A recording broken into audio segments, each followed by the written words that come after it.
The last look, the sky was a heavy grey, and the rain came down in quiet whispers, almost as if the heavens mourned what was about to happen. "Come on, Lily," her mother said softly, tugging gently on the little girl's trembling hand. "We have to go." Inside the small town's overcrowded animal shelter, the golden retriever whimpered as he looked up at the girl who had raised him from a pup. Max didn't understand. His tail thumped hopefully, even as the leash was handed over. To a stranger in a red vest. "No, Mama, please." "Max doesn't belong here. He's my best friend." Lily's voice cracked with grief as tears streamed down her cheeks. "I'm so sorry, baby. We don't have a choice. The apartment doesn't allow dogs." Max tilted his head, sensing something was wrong. Why wasn't Lily smiling? Why wasn't she playing the "Where's your toy" game? Lily bent down and hugged him tightly, her small arms wrapping around his neck. Her salty tears soaked into his golden fur. "Be a good boy, okay? I'll come back for you, I promise." But as Max watched her disappear out the door, that promise echoed in his heart like a distant thunder that refused to fade. He didn't know what abandonment meant. He only knew love. And that love had just walked away. The shelter gates, the days at the shelter, melted together in a colourless blur. Grey walls, metal bars, the endless barking of frightened dogs. Max didn't bark. He didn't wag. He didn't eat much either. Each morning, while the volunteers cleaned cages and refilled water bowls, Max sat by the far corner of the fence, staring through the chain link as if willing Lily's face to reappear. Other dogs played or fought for attention. Not Max. He ignored the treats. He turned away from the kind hands. "He's heartbroken," one volunteer said to another. "Won't even look at people, just stares out that gate like he's waiting for a ghost." A couple came in one weekend, a woman with a soft voice and a man holding a leash. They stopped at Max's cage. "He's beautiful," the woman whispered. "Look at those eyes." But when she opened the gate to pet him, Max retreated to the back, curling into himself. He didn't want another home. He had one, and it was 500 miles away. He just had to find it. One rainy evening, as the staff locked up, thunder cracked across the sky. The wind howled, and the old oak tree near the shelter creaked. A branch snapped and crashed into the fence, tearing a section open. The night swallowed the moment. The lights flickered, and Max saw his chance. With one last glance at the place that had caged his soul, he slipped through the broken fence. He didn't know where the road would take him, but he knew who he was walking toward. A chance to escape. The wind howled through the open countryside, blowing leaves across the slick asphalt as Max padded down the side of the road. Each step was uncertain, his paws unused to gravel and broken glass, but he pressed on. Every scent, every distant noise made his ears perk up. Could it be her? But no. It was only the rustle of wind through cornfields, the distant moan of an engine, or the cry of a far-off bird. Max didn't eat for 2 days. His fur grew muddy, and hunger gnawed at him like a shadow. But the memory of Lily's arms around his neck, the scent of her shampoo, the sound of her laugh when he chased butterflies, that was stronger than any pain. On the 3rd day, rain returned, cold and relentless. Max found a half-collapsed barn to take shelter under, curling up beneath rusted tools and straw.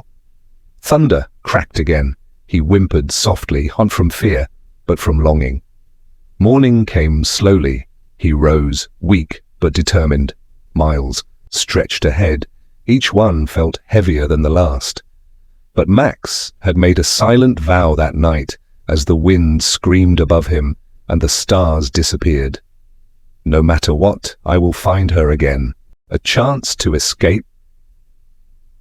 The wind howled through the open countryside, blowing leaves across the slick asphalt as Max padded down the side of the road. Each step was uncertain, his paws unused to gravel and broken glass, but he pressed on.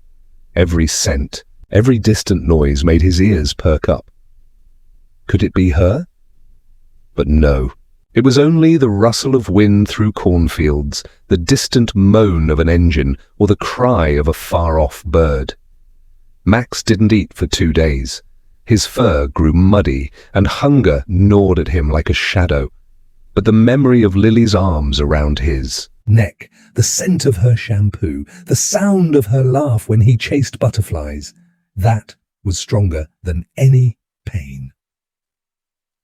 On the 3rd day, rain returned, cold and relentless. Max found a half-collapsed barn to take shelter under, curling up beneath rusted tools and straw. Thunder cracked again. He whimpered softly, not from fear, but from longing. Morning came slowly. He rose, weak but determined. Miles stretched ahead. Each one felt heavier than the last. But Max had made a silent vow that night, as the wind screamed above him and the stars disappeared. No matter what, I will find her again. The river crossing. 2 days later, Max stood before a wide, rushing river.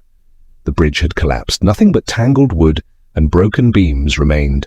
The scent of pine and of old trails told him he was getting closer. The only way across was through the water. He stepped in. The current tugged hard, and within seconds he was swept off his paws. He fought to keep his head above the surface, his legs paddling frantically. A log slammed into his side. He cried out but kept swimming. Then, voices, look! It's a dog, grab him! 3 teenagers on a camping trip dove into action. One held out a stick. Another jumped in. Max was pulled to shore, coughing and shaking. The girl, Emma, rapped. Him in a sleeping bag. She looked no older than Lily. You poor thing, where's your family? She fed him, bathed him, even made a collar from a shoelace. I wish I could keep you, she whispered that night, tears in her eyes. You're the best dog I've ever met. But, in the dark hours before dawn, Max slipped away again. He didn't belong to Emma, he belonged to someone else. The mountain storm. The terrain shifted as Max climbed to higher elevations. The summer air turned crisp, and pine needles blanketed the forest floor like a soft rug. The world was quiet up here, too quiet. Even the birds had gone still, as if sensing something dark in the wind. Thunder cracked. Rain poured down, turning dirt paths into rivers of mud. Max stumbled, slipping on wet stone as he tried to cross a narrow trail etched into the side of a mountain. A sudden crash echoed overhead. Rocks tumbled down with brutal force. One struck his leg, and a yelp of pain echoed into the storm. He limped to a nearby cave, soaked and shivering.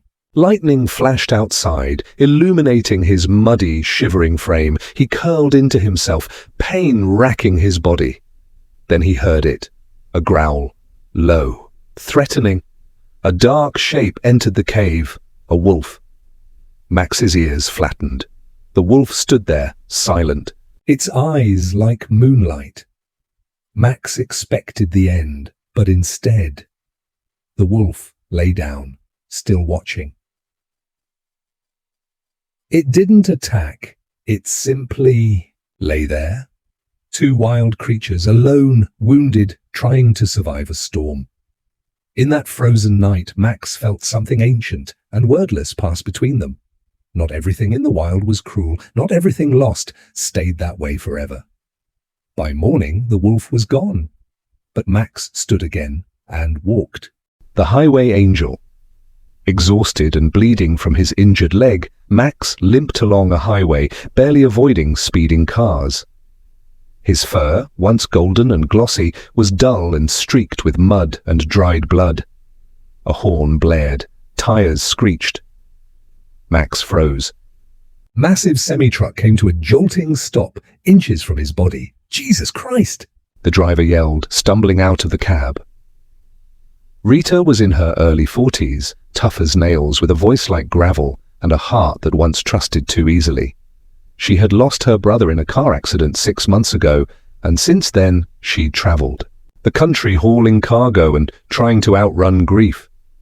But when she saw Max, something in her heart cracked open. "Oh, honey, what happened to you?" she whispered. She lifted him into her truck, no easy task for a 60-pound retriever, and wrapped him in a jacket. Max whimpered once, then rested his head in her lap. Rita found a vet in the next town. He stitched Max's leg and cleaned his "Wounds. He's strong," the vet said, "and stubborn. He'll make it." That night, parked in a rest area, beneath a sky full of stars, Rita pulled out the old collar Max still wore, tattered but legible. She traced her fingers over the tag. Lily, Maplewood, Ohio, her brow furrowed. Maplewood. She recognized that town, and it was far, nearly 300 miles east. Rita leaned back in her seat and sighed. "Well, Max, I guess we're going on a road trip." The final stretch, the engine rumbled beneath them as Rita drove through the night. Max lay quietly on the passenger seat, eyes watching the horizon, his body tense. He seemed to know. Every mile that passed he sat up straighter, his ears perked up more. As they neared Maplewood, Max began to pace the cabin. He whined at red lights and scratched at the windows when familiar trees flew by. When Rita turned onto Main Street, Max barked, a low, desperate sound filled with hope. Then, without warning, at the edge of town, he leapt. "Max, wait!" But it was too late. The door hadn't latched properly, and Max was gone, sprinting down a familiar road. Rita stopped and tried to follow, but Max was faster, driven by memory, fueled by love. Home again. Lily sat on the porch swing of her grandparents' house in Maplewood, the wind gently blowing through her long brown hair. It had been nearly 2 months. She didn't talk much anymore, not to her friends, not to her parents. She just watched the horizon. Sometimes she dreamed of Max. In those dreams he always found her. But dreams weren't real. She sighed, wiping away a tear. When a scratching sound pulled her from the fog of her thoughts, she turned. At the bottom of the porch steps stood a ghost, thin, dirty, limping but unmistakable. "Max," he wagged his tail once, then collapsed. Lily screamed, flying down the steps. She cradled him, sobbing into his fur. Her parents ran outside and gasped. But Lily didn't hear them. All she saw was her best friend. He had come home, somehow, some way. He had found her. A new beginning. The vet said Max had done the impossible. No ordinary dog makes that kind of journey, but then, he's no ordinary dog, is he? The story spread quickly. Local news ran the headline, "Dog travels 500 miles to reunite with girl who loved him." People came by with gifts, food, and donations, but all Max cared about was Lily. He slept beside her bed every night, his tail thumping in his dreams. Lily smiled again, laughed again, loved again, and Max had found his Home, because no distance was too far. For the heart that remembers where it belongs.